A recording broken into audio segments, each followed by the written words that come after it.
Near Innsbruck stands a monument to perversity.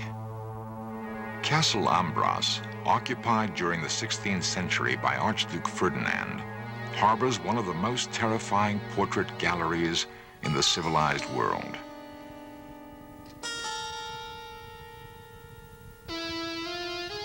Painted from life, these grotesqueries reflect the offbeat tastes of the collector. In this gallery of the bizarre are images of those maimed in battle or deformed by nature.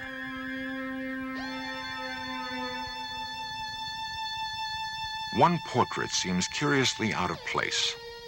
It's that of a king who ruled not in Austria, but in a land to the east, now called Romania. His brutality earned him the nickname Vlad the Impaler. His real name was Vlad Dracula.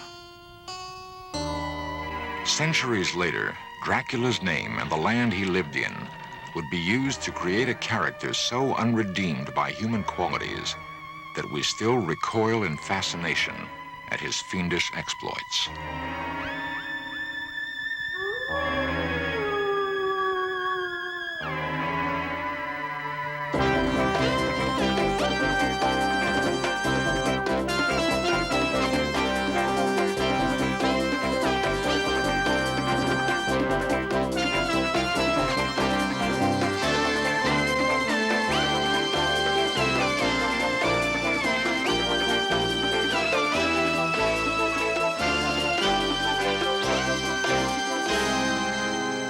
Dracula, fiction or reality, a search for the truth behind the legend.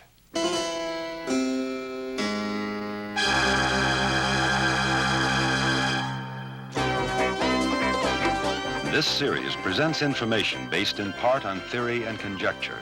The producer's purpose is to suggest some possible explanations, but not necessarily the only ones, to the mysteries we will examine.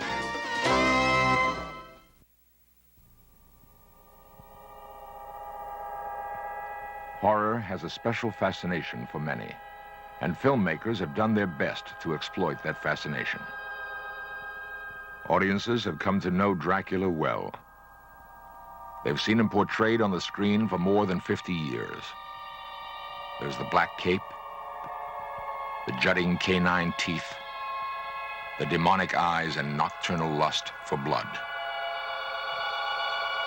But what of the truth behind the legend?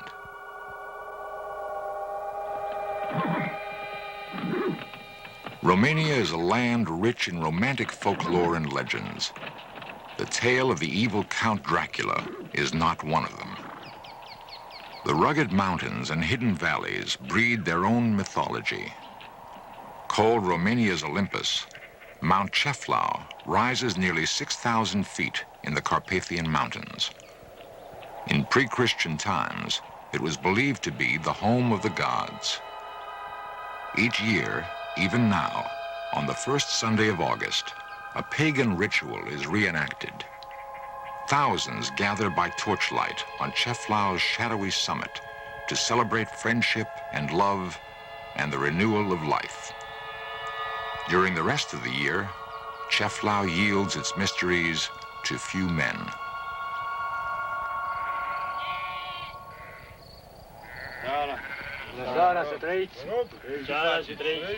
Dr. George Iacome is a surgeon who climbs mainly for adventure. The other, a shepherd, who has spent a lifetime in these alpine meadows. Both know the mountain and its hidden places. Both respect its awesome symbolic power. Though one is a simple peasant, the other a man of science, the mountain has given them a strong bond of friendship. They exchange stories of ancient superstitions of dark, frightening corners where no one has yet ventured.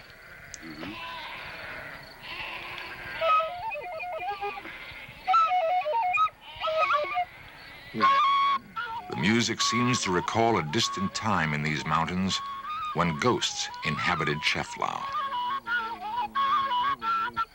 Legends tell of a 15th century nobleman named Budu who loved the king's daughter, Anna. When he was killed in battle, the grief-stricken Anna asked the powerful witch to bring her lover back from the dead. The witch raised Budu from his grave, but as a ghost. While passing over Cheflau, Budu's ghost was struck by the rising sun, turning him into rock. Till this day, on Cheflau's brooding summit, there is a stone megalith known as Budu's Tower. In the nightmare world of superstition and fear, it often becomes difficult to separate fact from fiction. The familiar story of Dracula is a case in point. Since its publication in 1897, Bram Stoker's classic novel of Gothic horror has been read or performed almost continuously. Yet few are aware that the character was based on a real prince of darkness, whose deeds are perhaps more shocking and more terrifying than those of the fictional vampire. Transylvania, stronghold of legend. A place dimly recalled from horror movies as a dark, forbidding region cloaked in superstition and terror. Here, according to popular myth, live the undead, the dreaded vampires who thrive on human blood. Dracula, written by Bram Stoker, perpetuated one myth that has endured for nearly a century.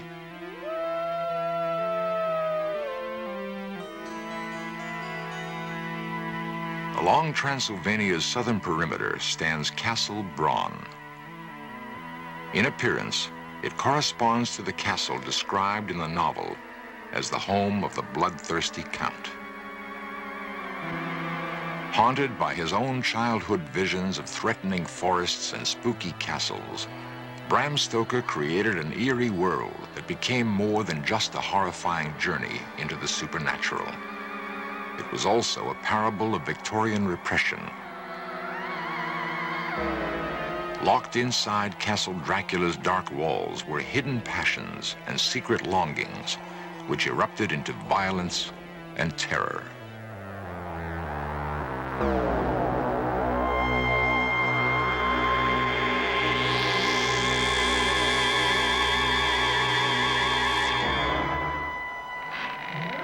The German film classic Nosferatu comes closer to capturing the mood of the original novel than the later interpretation of Bela Lugosi.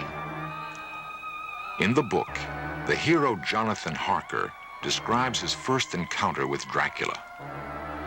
Holding out his hand, he grasped mine with a strength which made me wince, an effect which was not lessened by the fact that it seemed as cold as ice. Taking Transylvania, a remote place he'd heard of but never seen, as his setting, Stoker evoked chilling images of the living dead.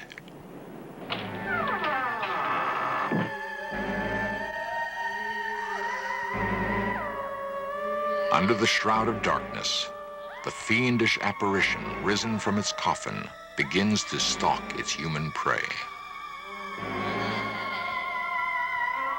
The nightmare becomes reality. The unknown clutches at our throats.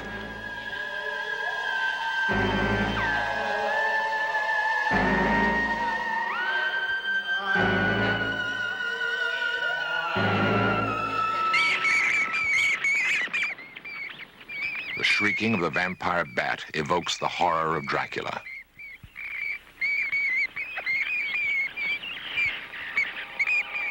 Night-flying hunters, they prey mainly on cattle. But one strange fact stands out. The vampire bat is found only in Mexico and South America.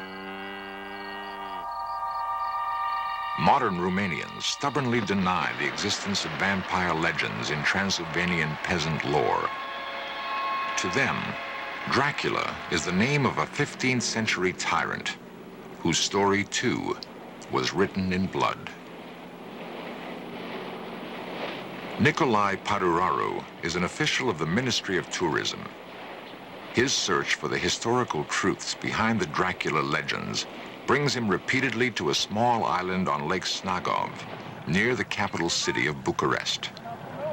It is on this island that the body of the real Dracula is supposedly buried.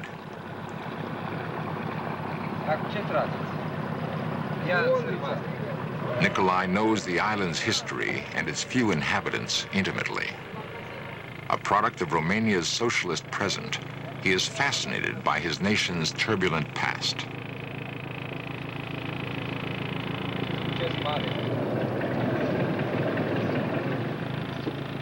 Părinte! Nikolai is greeted by the abbot, who shares his interest in the story of the bloody king who bore the name Dracula.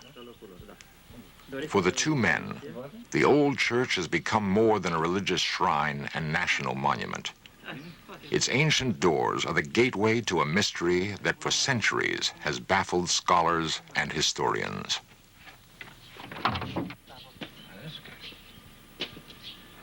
Superstitious romantics have speculated that any robber entering the church would be met by Dracula's ghost, rising in vengeance from its grave. And this, they say, is why he lies buried just inside the door. A more logical explanation was forwarded by archaeologist Dino Rossetti, who uncovered the burial site in the early 30s.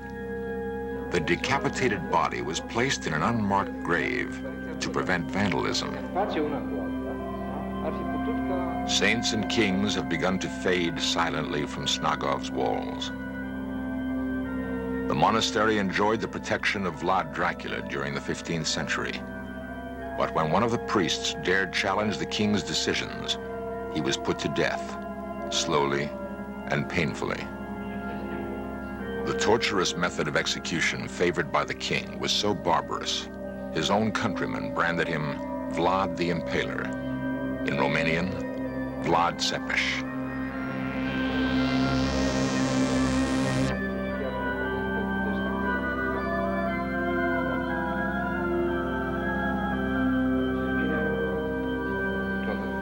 Both men realize that the truth about a man's life is often buried alongside his corpse.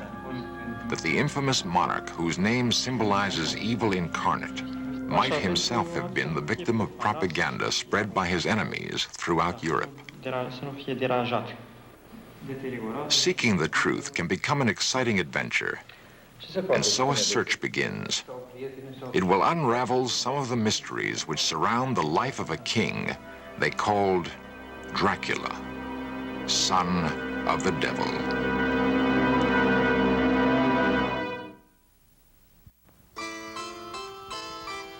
Transylvania, the heart of Dracula country.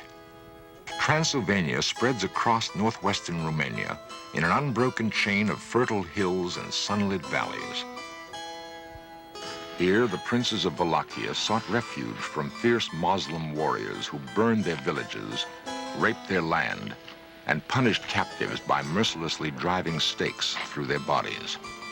From the Turks, a young Wallachian prince named Dracula would learn all about impalement.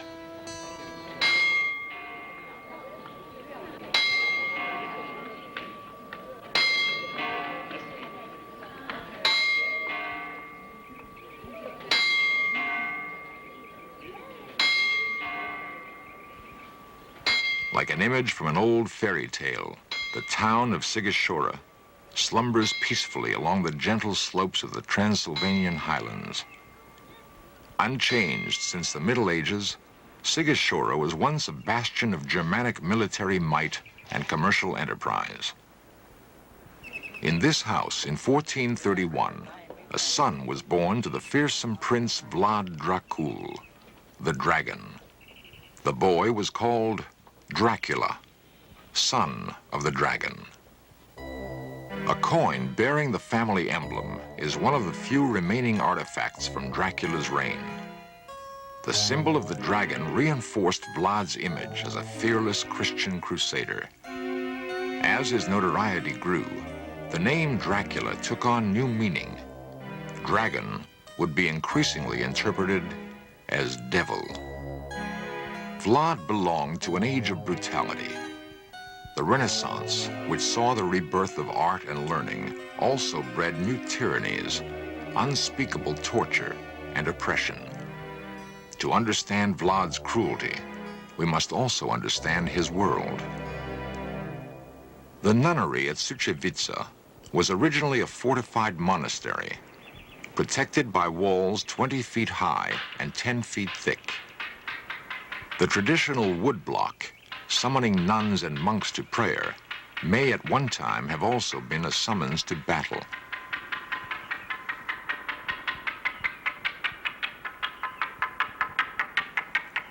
For the monasteries of Romania were more than strongholds of the Christian faith. They were part of a formidable defense perimeter to ward off invaders. It's likely that the young Dracula looked out from the battlements of such a monastery, watching men die in the brutal spectacle of war.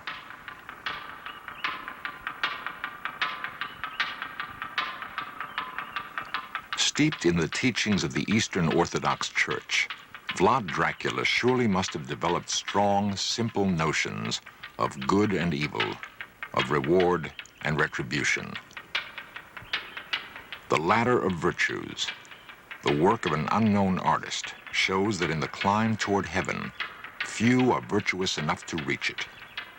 Most topple along the way, headed toward eternal damnation. To a young prince, impressionable and bristling for power, such messages were clear. By punishing evil, salvation could be had. Until the 16th century, Suceava was the capital of the province of Moldavia. Here, Vlad Dracula fled, deposed after briefly assuming the throne of Wallachia at the age of 17. This was the beginning of his second exile. The first time, he'd been sent as a hostage to the Turkish court by his father, a guarantee against war with the Sultan. As Vlad waited in Suceava to take power, he vowed to free Wallachia from Turkish domination and break the power of the nobles and church. In 1456, the second reign of Vlad Dracula began. The greatest threat to his power centered in the German towns of southern Transylvania. Of these, Brasov was the largest. Convinced that her powerful merchants were conspiring with his enemies, furious at their defiance of his trade restrictions, Vlad launched a series of punitive raids against Brasov and neighboring towns, taking a terrible toll of their citizens. How many perished by his command, no one can say. That slow, torturous death by impalement was excessively barbaric, no one can deny. Yet since the only written accounts from that time come from Germany, it's conceivable the atrocity reports were exaggerated. Not so the massacre at Târgoviște, Vlad's capital. During his successful campaign against the Turks, he impaled thousands of enemy soldiers outside the city gates to frighten the invaders. He would be known now for all time as Vlad the Impaler. Viewed through the filter of time, another side to Vlad's character emerges.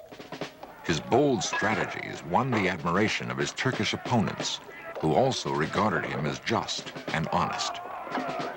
On the threshold of victory, he was betrayed by his younger brother, Radu, and forced into political captivity in Hungary. After 12 years, Vlad was restored to the throne by his cousin, Stephen the Great. Faces from the present. A few among the 1.5 million who live in Bucharest, Romania's bustling capital. In their city, Vlad the Impaler made his last stand. Not far from the center of Bucharest, with its huge outdoor markets, are archaeological remnants of its past. Layers of history, stripped away, reveal fortifications dating back to the 13th century. Below ground level, there has been unearthed a portion of the original castle built by Vlad Dracula. It was in these haunted surroundings that Dracula planned his last campaign against the Turks. His third and final reign would last only 2 months. On December 14, 1476, he was killed in battle near Bucharest. and, according to eyewitnesses, beheaded, perhaps mistakenly, by one of his own troops. Vlad's remains were secretly buried at Snagov. In death's darkness, the prince may finally have found peace.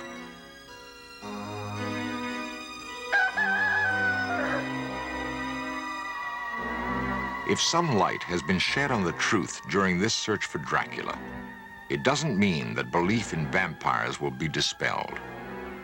Bram Stoker's Dracula will always persist in our minds because in him we have found the perfect symbol for unrepentant evil.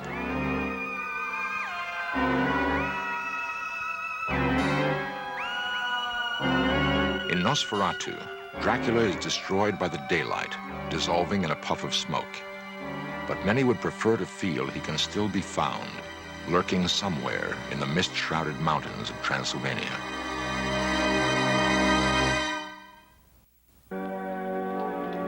Beneath storybook towers, the old Transylvanian city of Sigashora seems untouched by time.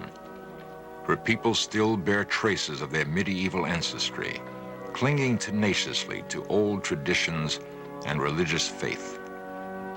They are steeped in Sigashora's history, remembering that it once was a stronghold of wealth and power, the home of princes, the birthplace of a king. Vlad Dracula belongs to their heritage, Stoker's vampire to our imaginations. Legends die slowly.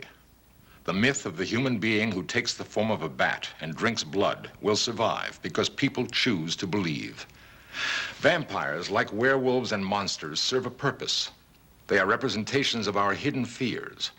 By conquering these nightmare creatures, we purge ourselves of our darkest thoughts, and in so doing, reclaim the human spirit.